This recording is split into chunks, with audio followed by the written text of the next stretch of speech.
오늘도 이 저녁에 함께 또 말씀을 또 사모함으로 나오신 우리 모든 성도님들 안에 하나님의 은혜가 가득하기를 소망합니다. 다다익선이라는 단어 아시죠? 다다익선. 많으면 많을수록 좋다라는 뜻입니다. 삶에서 많으면 많을수록 좋은 것들이 많습니다. 그 중에서도 자녀가 많으면 좋습니다. 제가 셋째를 낳은 지 이제 한 열흘 정도 지났거든요. 지금은 아직 갓난쟁이기 때문에 아직 실감이 안 나고 또 키우기가 조금 버거울 수 있겠지만 나중에 아이가 다 크고 그렇게 또 아이들이 3명이 또 결혼을 해서 낳고 하면 정말 풍성해지고 너무 가족이 많다라는 것이 참 좋지 않을까라는 생각을 하게 되었습니다. 그리고 집도 많으면 좋습니다. 그렇죠? 자기가 보유하고 있는 집들이 많으면 참 좋을 것 같습니다. 또한 차도 많으면 좋겠죠. 여러 가지 차들이 많으면. 그리고 돈도 많으면 좋을 것 같습니다. 근데 이런 것들에 대해서 한번 이렇게 고민해 봤으면 좋겠습니다. 이런 것들이 많으면 행복해질까? 집도 많고 차도 많고 돈도 많으면 정말 행복해질까? 이 물질 만능주의의 시대에 살고 있는 그리스도인들에게 한 번쯤 고민되어지는 질문인 것 같습니다. 사실 많이 가지면 편안해질 것 같습니다. 삶의 질이 달라질 수 있겠죠. 그래서 아마도 삶의 질을 위하여서 좀 더 편안하게 그렇게 살기 위해서 아마도 우리 학생들이나 우리 청년들은 열심히 공부하고 좋은 대학에 가려고 하고 좋은 직장에 취업하려고 하는 이유가 아마 여기 있지 않을까 싶습니다. 더 나은 삶, 평안한 삶을 위해서 말입니다. 그런데 어느 정도까지 가지면 행복해질까요? 어느 정도까지? 반대로 부족하면 슬플까요? 그리스도인은 이 성경의 바른 가르침을 따라 순종할 의무가 있습니다. 왜냐하면 그리스도인은 하나님의 자녀이기 때문입니다. 그렇다면 오늘을 살아가는 그리스도인들에게 많이 가지면 행복한지, 반대로 부족하면 슬픈 것인지라는 질문에 대해서 성경이 제시하고 있는 것은 무엇인지 오늘 함께 살펴보고 기도하는 시간이 되기를 원합니다. 물질이 많고 적음에 대한 질문에 대해서 성경이 제시하는 것 첫 번째는요, 탐내지 말라입니다. 탐내지 말라. 출애굽기 20장 17절 말씀입니다. 내 이웃의 집을 탐내지 말라. 내 이웃의 아내나 그의 남종이나 그의 여종이나 그의 소나 그의 낙이나 물은 내 이웃의 소유를 탐내지 말라. 이 출애굽기 20장 17절의 말씀은 다 아시겠지만 10계명에 있는 마지막 10계명의 10번째 계명입니다. 이 10계명의 10번째 계명인 탐내지 말라는 이 마음의 죄를 말합니다. 살인하지 말라, 간음하지 말라, 도둑질하지 말라, 이 거짓 말하지 말라라는 이 외적인 행동과 외적인 이 앞에 있는 이 계명들은 외적인 행동과 관계가 있다면 탐내지 말라는 행동의 원인이 되는 마음의 욕망에 관한 것들입니다. 세상의 법은 외적인 행동만을 다룹니다. 보이는 것, 누군가를 상해를 입히거나 살인을 하거나 손해를 입힐 때 이것을 가지고 이제 기준을 가지고 외적인 모습을 보고 이제 그 죄 유무를 따지잖아요. 그러나 하나님의 법은 외적인 행동만이 아니라 마음도 판단합니다. 마음도. 겉으로 선한 사람처럼 보여도 이 탐내지 말라라는 이 10번째 계명에 비추어 보면 죄를 짓지 않는 사람은 없을 것입니다. 사도 바울은 이 예수님을 믿기 전에 율법에서 흠이 없는 자라고 할 정도로 율법을 철저히 지키려 했던 사람이었습니다. 그런데 바울은 자신이 죄인이라고 깨닫게 된 결정적인 계기가 바로 이 탐내지 말라라는 이 10번째 계명이었다라고 합니다. 로마서 7장 7절에서 8절 한번 말씀 볼까요? 그런즉 우리가 무슨 말을 하리요? 율법이 죄냐? 그럴 수 없느니라. 율법으로 말미암지 않고는 내가 죄를 알지 못하였으니 곧 율법이 탐내지 말라 하지 아니하였더라면 내가 탐심을 알지 못하였으리라. 그러나 죄가 기회를 타서 계명으로 말미암아 내 속에 온갖 탐심을 이루었나니 이는 율법이 없으면 죄가 죽은 것임이니라. 아멘. 그렇다면 바울이 말한 이 탐심이란 무엇일까요? 사실 사람의 욕구 자체가 탐심은 아닐 겁니다. 그런데 탐심이란 비정상적인 욕심, 그리고 하나님께서 하지 말라고 하신 것을 추구하는 욕망, 그리고 필요한 이상의 것을 요구하는 것, 이것이 바로 탐심입니다. 성경에서 이 최초로 탐심을 내었던 인물이 바로 아담과 하와입니다. 뱀은 아담과 하와의 마음에 탐심이 생기도록 조장하였습니다. 그 결과 그들에게 하나님께서 하지 말라고 하신 것을 추구하는 이 마음이 생기게 되었습니다. 바로 선과 악을 알게 하는 나무의 열매를 따먹은 것이죠. 이렇게 탐심은 모든 죄의 뿌리가 되었습니다. 즉 살인, 간음, 도둑질, 거짓말은 모두 이 마음에 있는 탐심에서부터 시작됩니다. 예를 들어서 다윗이, 다 잘 아시는 말씀이시겠지만, 다윗이 우리아의 아내 밧세바에 대한 탐심을 가졌을 때 우리아의 아내를 빼앗았습니다. 그리고 이 밧세바와 간음을 하게 되고, 그리고 밧세바의 남편 우리아를 살해하기까지 일어납니다.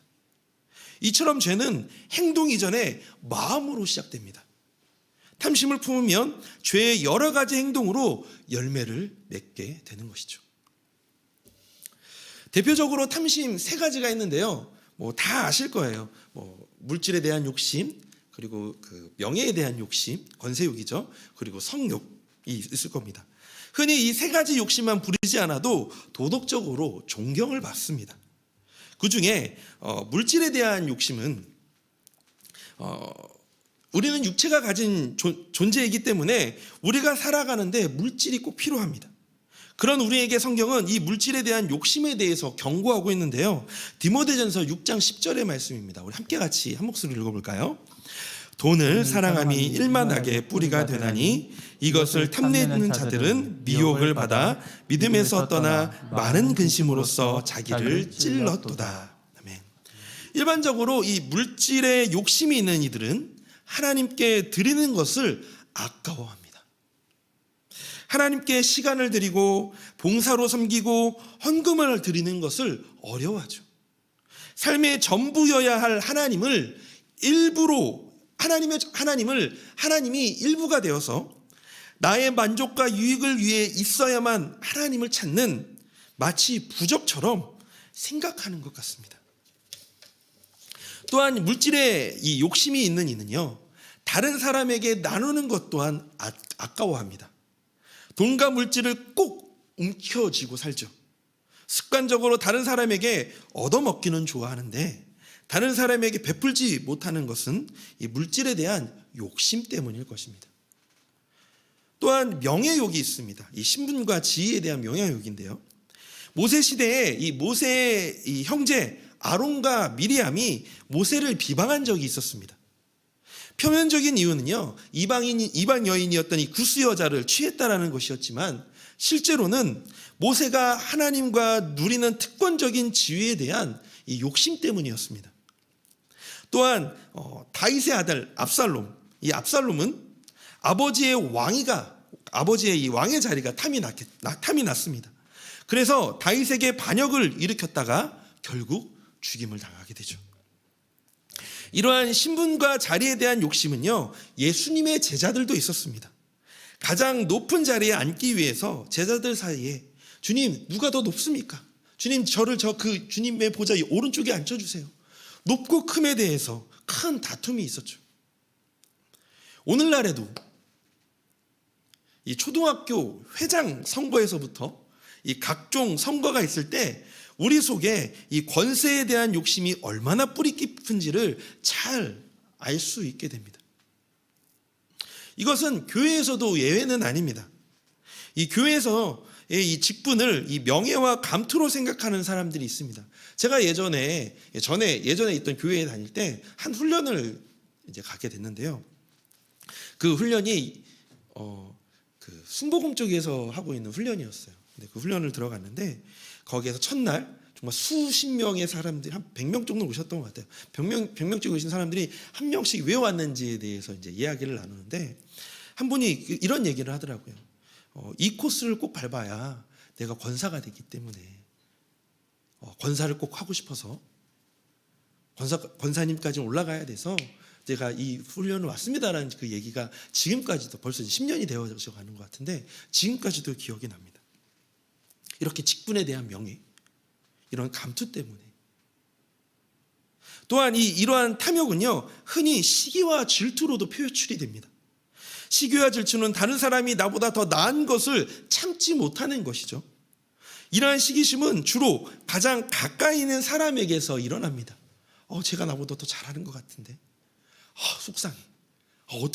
어떻게 하면 저 친구를 이길 수가 있지? 이런 마음들 말입니다. 이런 탐심을 성경은 이렇게 진단합니다. 골로새서 3장 5절 말씀입니다. 그러므로 땅에 있는 지체를 죽이라. 곧 음란과 부정과 사욕과 악한 종욕과 탐심이니 탐심은 곧 우상숭배니라. 우상숭배는 하나님 외에 다른 대상을 사랑하고 의지하며 즐거워하는 것을 말합니다. 즉 나의 행복을 하나님에게서 추구하지 않고 다른 대상에서 추구하는 것을 말합니다. 시편 73편 28절에 하나님께 가까이함이 내게 복이라. 내가 주 여호와를 나의 피난처로 삼아 주의 모든 행적을 전파하리이다. 우리의 행복은 하나님이어야 합니다. 하나님 안에서 만족감을 누려야 하고 하나님을 추구해야 합니다. 하나님을 알고 하나님을 사랑하며 하나님을 기뻐하는 것만이 우리의 참된 행복이 되어집니다.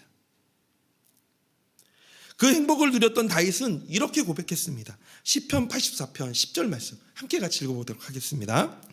주의 궁정에서의 한 날이 다른 곳에서의 첫날보다 나은즉 악인의 장막에 사는 것보다 내 하나님의 성전 문지기로 있는 것이 좋사오니. 아멘.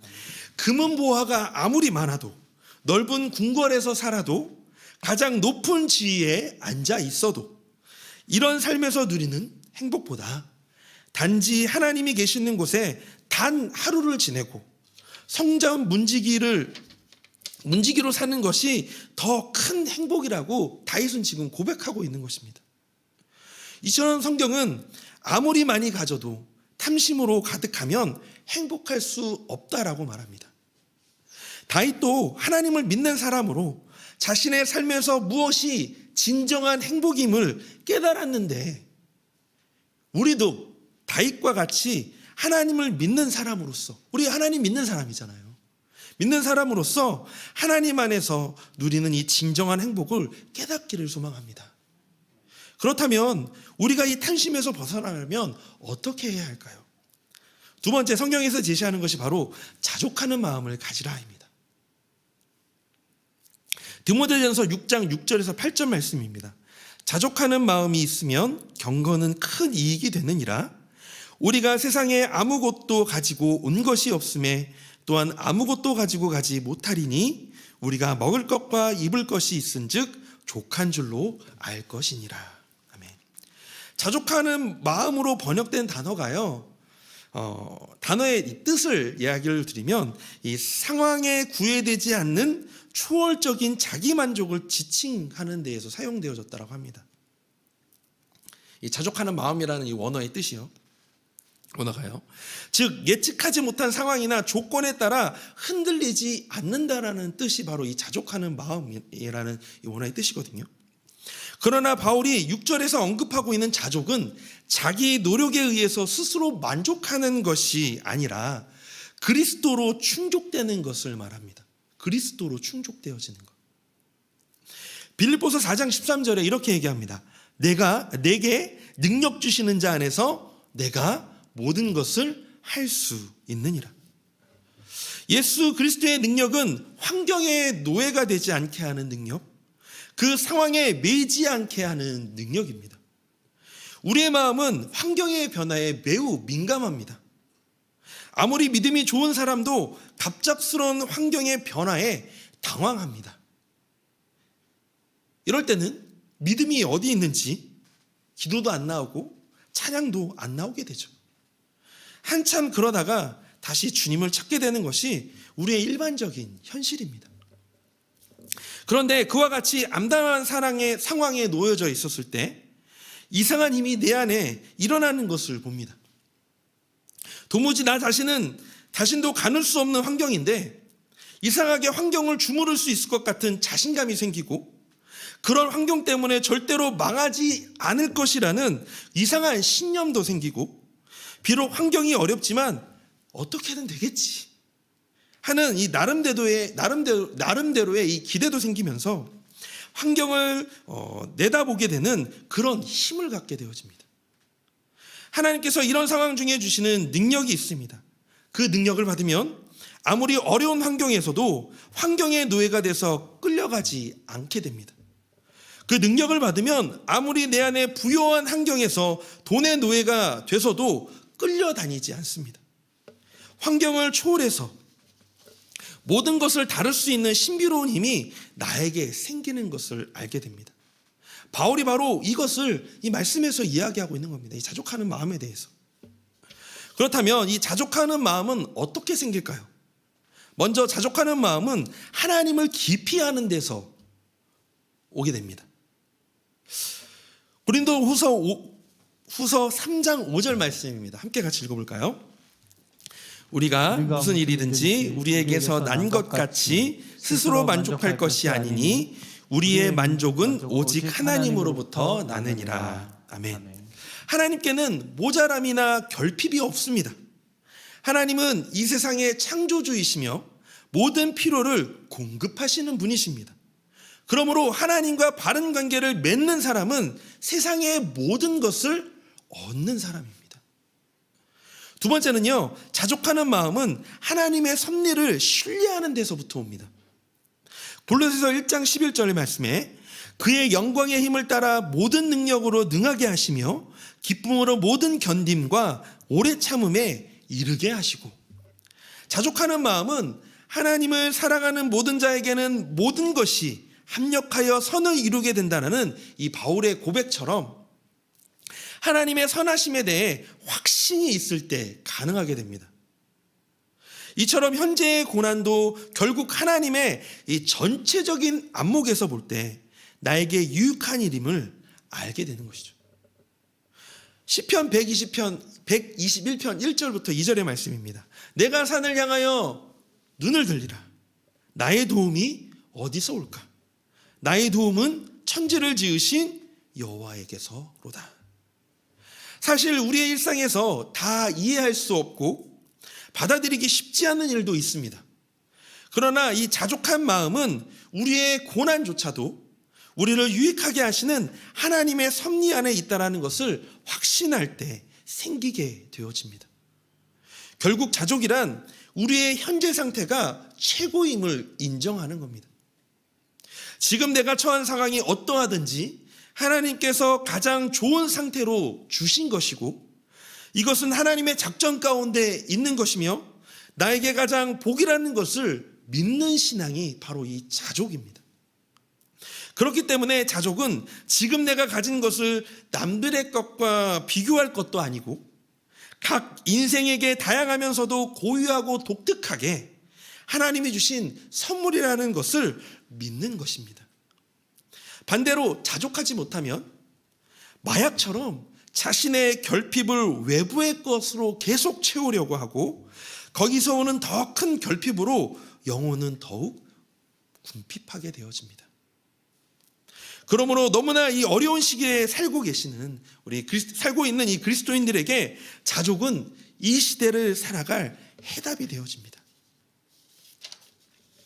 물론 지금의 만족하라는 것이요, 무소유를 말하거나 고난 중에 자포자기하라는 말이 아닙니다. 또한 아무 노력 없이 내 팔자가 이러니까 하는 이 신세 타령을 하라는 것도 아닙니다. 아무런 노력도 하지 않으면서 그 결과에 대해 만족한다라는 것은 자족이 아니라 게으름이고 방종이고 나태함입니다. 그래서 자족하는 자세는 나의 삶의 가치와 행복의 기준이 이웃과 비교하여 얼마나 더 많이 가졌느냐의 문제가 아닙니다. 내가 참되신 하나님을 향하고 고백하는 것이 이 진정한 나의 삶의 가치이고 행복임을 깨닫고 고백하느냐의 문제입니다.